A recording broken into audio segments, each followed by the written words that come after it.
Kailaman ng mga dol dirita sa BDO tapos street sa plaza bitaw diri sa Majestic.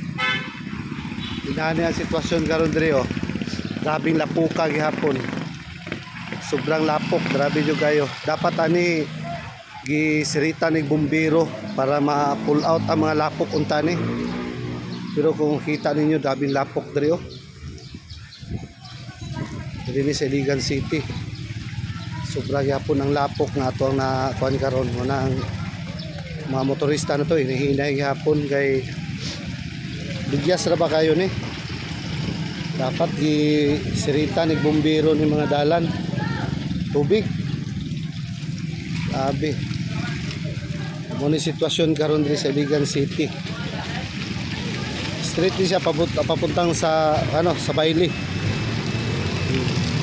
Kani medyo naugan kay mga residente ani ilahang gi palapala pero di magsilbi palapala. Ha? Oh, grabe yun. Oh, dra oh. Equipment sa kuan oh. Panggawas na mga baligya ng mga motor.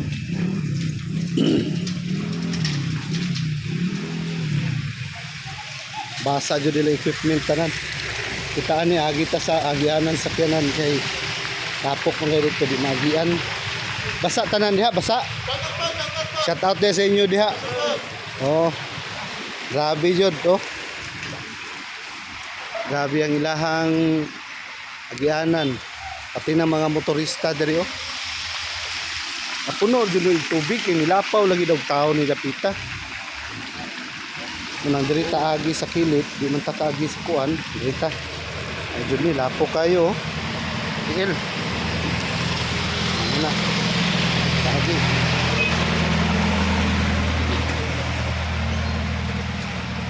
diri ni sa Iligan City no papunta ni sa Bailey grabing lapok grabe yung lapok usog kayo ang ulan diri lagpas tao jud sila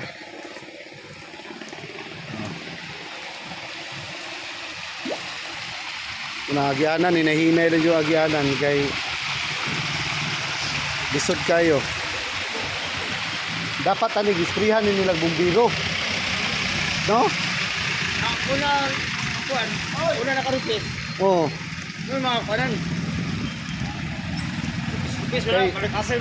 kani palapalahon lang ni di magsilbi ni pero buhusan nilang tubig sa bumbiro ni limpyo ni antod karon wa pay kuryente gikan gahapon mga idol. Kay tungod naglimpyo pa mga residente diri sa Iligan kay walay na apektuhan di tanan jud halos-halos. Pati mga tindahan diri dagko gipagawas jud nila ilahang mga gamit kay nga basa. Daghan nga lutaw ng mga gamit. Dito suga. Lapok oh. Ha? Kayo. Ito gikan ni street ni siya ito sa BDO Plaza sa Station 4 papunta diri sa Bailey na sa Bailey siya nilapaw man ang tubig diri kulang siguro mga nasa lagpas tao diri kun diri sa ubos no lagpas tao no doy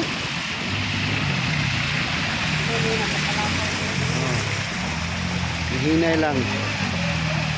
Muna update dia, shout out din sa mga taga ibang bansa na makapanood dito na taga Iligan. Lalo na nasa Maynila, ang mga taga Iligan, Cebu.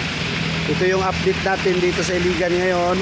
Medyo talagang apektado. Buti na lang walang masamang nangyari no dito la dati. Maraming salamat sa mga maraming salamat sa Panginoon natin lalo na kay Senior San Miguel na yung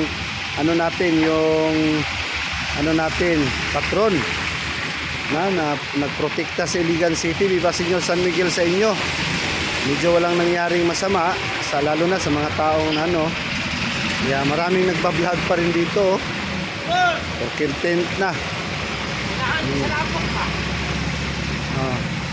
kayo di magkahalos mga bugas nalunod ang mga bugas mga pagkaon sa mga baboy mga makina daghan kayo nakalas pero kinabuhi ang pinaka-importante wala jud no wala jud nabalitaan na salamat kayo at nilapaw man ang tubig Pero mo ni sitwasyon diri sa Iligan City.